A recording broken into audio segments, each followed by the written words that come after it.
أعوذ بالله من الشيطان الرجيم. بسم الله الرحمن الرحيم. لعنه الله وقال لأتخذن من عبادك نصيبا مفروضا. سورة النساء 118 نمبر آیت. پدې کې د شیطان قباحت او د شیطان د انسان څخه کومه دشمنی د هغه ذکر دی. مخکینی سبا کې تیر شو چې کوم کسان د اسلام نه بیلاری شوي دي او مشرکان شوي دي، کافران شوي دي، نو دا دو شیزونو گمراه کړي دي چې یو د الله تعالی نه بغیر د اسی فرضي نمونه چې زنانو نمونه خوځلي د عبادتونه کوي، او دویم دا چې دا ټول کار د شیطان دی، د شیطان په لمسون باندې دا کار شوی دی. نو د دې نه معلومه شوه چې د شیطان کافرانو د عمل ډېر بیکار عمل دی، د عقل نه هم خلاف دی، تجربې نه هم خلاف دی. اوس د شیطان قباحت ذکر کوي، شیطان څنګه شی دی او د شیطان او د انسانو منځ کې تعلق او مناسبت څنګه دی. الله تعالی وی لعنه الله، لعنت کړي دی الله تعالی په دې شیطان باندې. لعنت دې ته ویل کېږي چې التبعید عن الرحمت، د رحمت نه الله تعالی لري استلې دی. د الله تعالی څومره رحمتونه دي نو شیطان هغې نه لري او پناه ساتلی شوی دی. او د الله تعالی په رحمتونو کې لوی رحمت د ایمان او دینداري ده. نو شیطان به چېرته هم دیندار نشي، ایمان به نصیب نشي، ځکه دې نه الله تعالی لري استلی دی. او دا به کوم وخت په هغه وخت کې لري استلی دی چې کوم وخت کې آدم علیه السلام ته سجده ونه کړله او د صریح حکم مخالفت یې وکړو، تکبر یې وکړو. وقال او د شیطان ویلی و لأتخذن من عبادك نصيبا مفروضا، زه به خامخا نیسم د بندګانو ستانه حساب مقرره. دی په هغه وخت کې ویلو چې کوم وخت د لعنت شو، جنت نه ویستلی شو. اول د الله تعالی نه سوال وکړه چې قیامت پورې راله مهلت راکړه، اوږد عمر راله راکړه. الله تعالی دا سوال قبول کړه چې بس تا ته عمر میلاو شو. د هغې نه بعد د الفاظ شروع کړو، دا بیان یې ورکړو چې زه به دا انسانان اوس خامخا ګمراه کوم، ځان لا پکې حصه مقرر وم، ځان لا پکې انډیوالان جهنم کې پیدا کوم. نو دا وقال لأتخذن من عبادك، د دې نه د شیطان غیر ارادي او نیت معلومیږي. نو دا سوال په خپله باندې ختم شو چې شیطان لعنتي دی، خو کېدای شي دا ځینې خبرې چې خلک اوري دا به ګنې ښې خبرې، ځکه چې کله کله ځینې کارونه د کافرانو هم ښیي. سړی به کافر وي خو یو صفت پکې داسې د انسانیت صفت به یې ښه صفت به وي. نو الله تعالی وایي داسې خبره نه ده. د انسان او د شیطان منځ کې داسې پخه دښمني ده چې یو کار یې هم ستاسو دپاره سم نه کوي، چې څه مشورې دي څونه وسوسې دي ټولې غلطې دي، ځکه دښمن سړی چاته ښه مشوره نه ورکوي، دښمن چاته سمه لاره نه ښیي. او دا ستاسو پوخ دښمن دی، قسم یې خوړلی دی چې لأتخذن من عبادک، زه به خامخا نیسم د بندګانو ستانه نصیبا مفروضا، حساب مقرر. شیطان په انسانانو کې خپله حصه چې مقرروي، نو په دې طریقه باندې مقرروي چې خلک ګمراه کوي او جهنم کې ځان سره ملګري کوي. نو ګویا چې په جهنم کې ځان دپاره په انسانانو کې حصې پیدا کوي. دویمه دا ده چې د شیطان اطاعت کول په خپله باندې د شیطان حصه شو. تفسیر عثماني دا هم ذکر کړی دی چې د دې یو مطلب دا هم دی چې دا انسانانو په خپلو مالونو کې په ما شریک کوي. ځینې مالونه به زما په نوم باندې بخي خلکو له بیا ورکوي. نو دغه هغه مالونه چې کوم د الله تعالی د نوم نه بغیر د بل چا په نوم باندې نظر ومنلی شي، دا ډېر څه شوه لکه د شیطان حصه چې مقرر شوي.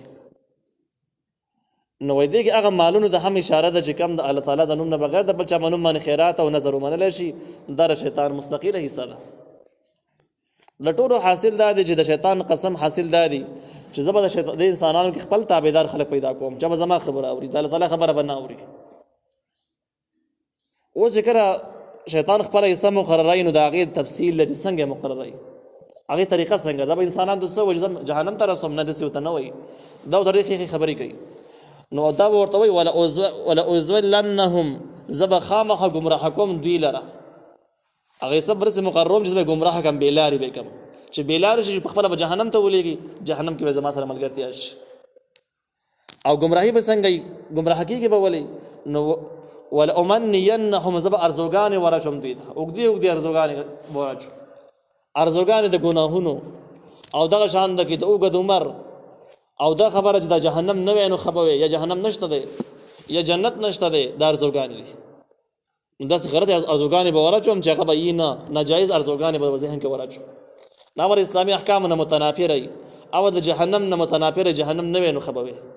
جنت نه متنافر چې بس څاروو شان نه ګرځېدلی آزاد هېڅ قانون اصول پابند نه وي نو ښه به وي دا ارزوګانې دا ارمانونه به دې کوي لکه څنګه چې د لیبرالېزم عقیده ده چې انسان شخصي ازادي غواړي او شخصي ازادي ولې پکار ده نو دا د شیطان ارزوګانې دي ولآمرنهم زه به خامخا حکم کوم دوی ته فلیبتکن اذان الانعام نو بیا به دوی سرایي غوږونه د څاروو د دې حاصل دا شو چې شیطان چې کوم قسم وخوړل هغې مطلب دا دی چې په اول سر کې به عقیدې خرابې کړم بیا به ورته ناجایز وسوسې ور واچوم او د اخر کې به یې داسې کار ورسره وکړم چې دوی ته به حکم وکړم چې دوی به سرایي غوږونه د څاروو غوږونه د سراول د څاروو څه مطلب دی کافرانو او مشرکانو به داسې کوله چې د بوتانو په نوم به څاروي وقف کړو او د بوتانو په نوم به شو بیا به دوی عقیده دا وه چې اوس د دې څاروو نه فایده پورته کول حرام دي ځکه دا د بوتانو څاروي دي زموږ څاروي نه دي اوس د بوتانو ملکیت شو هغې نه به غوږ سري کړو د غوږ سرول به د دې خبرې علامه وه چې دا څاروی د بوت په نوم باندې دی څوک به د شودم نه خوري څوک به یې غوښه هم نه خوري څوک به یې پسورلي هم نه کوي څوک به بیخي استعمالوي بیا نه آزاد به ګرځي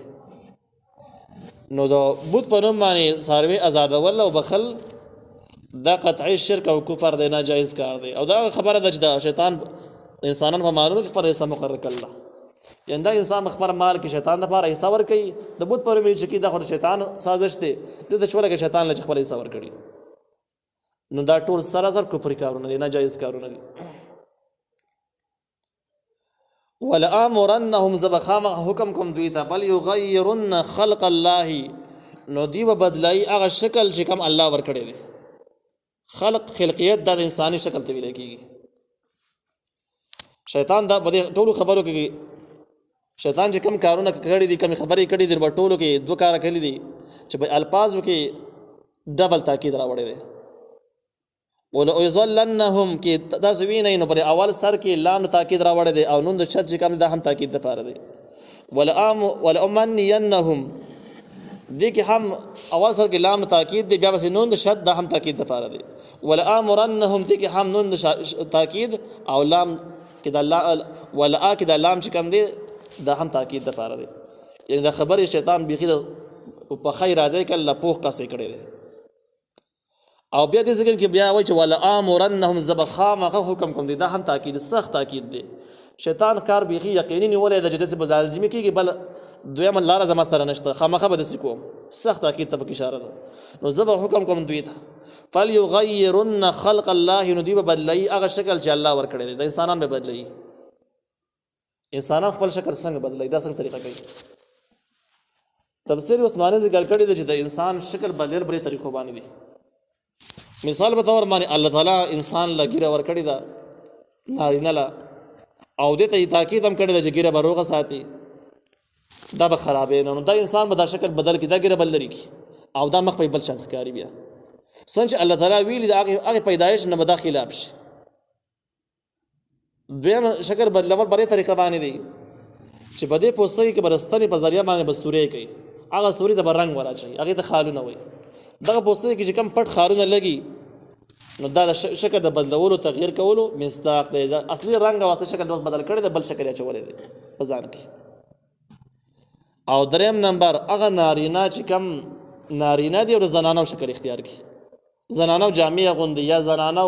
غوندې کیلو پټه په سره یي نو وایي دا هم د دې مصداق دی هغه خلک چې ځان نه خواجاګان جوړوي خواجه سرا جوړوي دا هم شکل خلقیت بدلول دا حرام دی در شیطان حکم دی او هغه زنانه هم په دې کې داخل چې کوم د نارینه شکل اختیاروي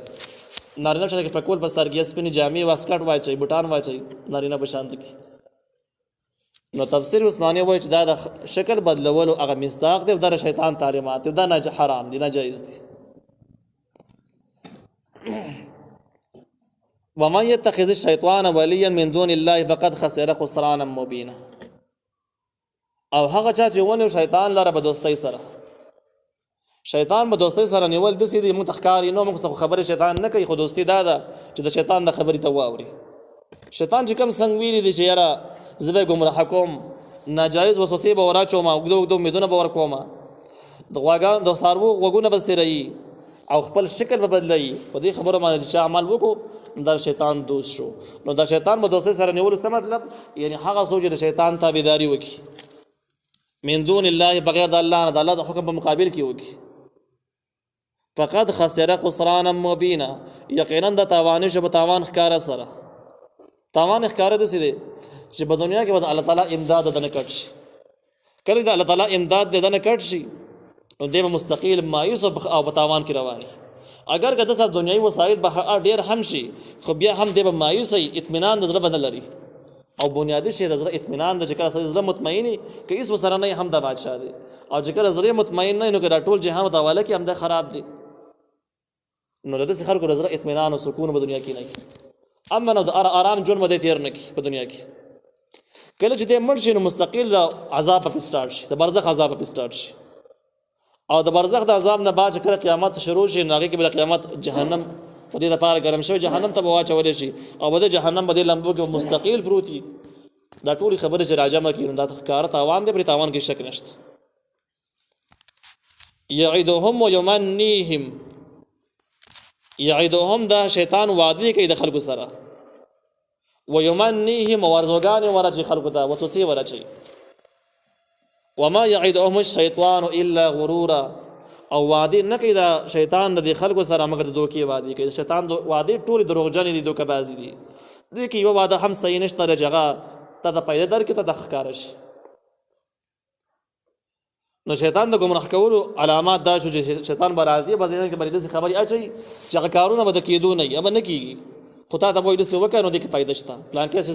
کنټرول کې راوله، پلانکې راوله، داسې وکړه، هغسې وکړه. تلبیس ابلیس کې امام ابن جوزی رحمه الله لیکلی دی چې شیطان چې کوم غټ دوکې استعمالوي او کوم حربه استعمالوي نو داسې کار کوي چې سړی به ذهن کې د یو ګناه صفایي بیان کړي چې دا کار اصلا ټیک نه دی، خو ستا دپاره ښه دی، په دې ټایم کې تا دپاره ښه دی، ته فایده پورته کړه، بیا به توبه وباسي، بیا به بل شان چل وکړي، خیر دی. نو چې کله دا راشي نو وسوسې هغه کس ته ورسي چې کوم اذکارو پابند نه وي. څوک اذکار نه کوي نو شیطان راځي نږدې، څوک اذکار کوي نو شیطان اذکارو والا کس ته نږدې کېدی نه شي، د دې بې خلاصي. که تاسو خیال کړئ ځینې خلک داسې ځان له لاسه سوچ کوي تندی پټ کړی، دا شیطان د خپل کار شروع کړی، او چې کله دلته اذکار شروع تندی به وغځېږي، دا وسوسې به ختمې، شیطان به دې لرې شي. نو دا ناجایز وسوسې چې کوم دي، پردي مالونه نیول، پردي عزتونه خرابول، پردي خلک تنګول، دا د شیطان تعلیمات دي. او شیطان نه دې په ذهن کې یو صفایي بیان کړي چې په دې وجه باندې وکړه، ښه کار خو نه دی، خو ستا دپاره په دې وجه باندې ښه دی، یا ستا مجبوري ده، یا دا وجه ده، یا هغه وجه ده. او دا ټولې وعدې د شیطان د دوکې دي، په دې کې یوه خبره هم صحیح نشته دی، ټولې دروغجنې دي. چې کومه خبر د الله تعالی د حکم خلاف و د هغې صفایي چا بیانول ته په دې باندې پوه شي چې دوکه ده، فراډ دی. الله تعالی وایي اولئک مأواهم جهنم، دغه کسان چې کوم د شیطان خبرې اوري زیر دی جهنم دی، ولا یجدون عنها محیصا، او دی به بیا نه موني دغه شیطان نه محیصا، دغه جهنم نه محیصا، نه زید خلاصېدلو، بل ځای کې پکې نشته، سړی ته پټ شي، بل چېرته پناه واخلي، هسې نه کېږي. بلکې چې کوم کسان د شیطان تابعداري کړې ده په دنیا کې مړه شوي دي، توبې نه مخکې، توبې نه ده وکړلې، نو دغه کسان به خامخا جهنم ته ولېږي. د جهنم نه دوی دپاره د خلاصېدلو هېڅ ځګینې بل نشته دی. بس الشيطان الرجيم بسم الله الرحمن الرحيم لعنه الله على كل شيطان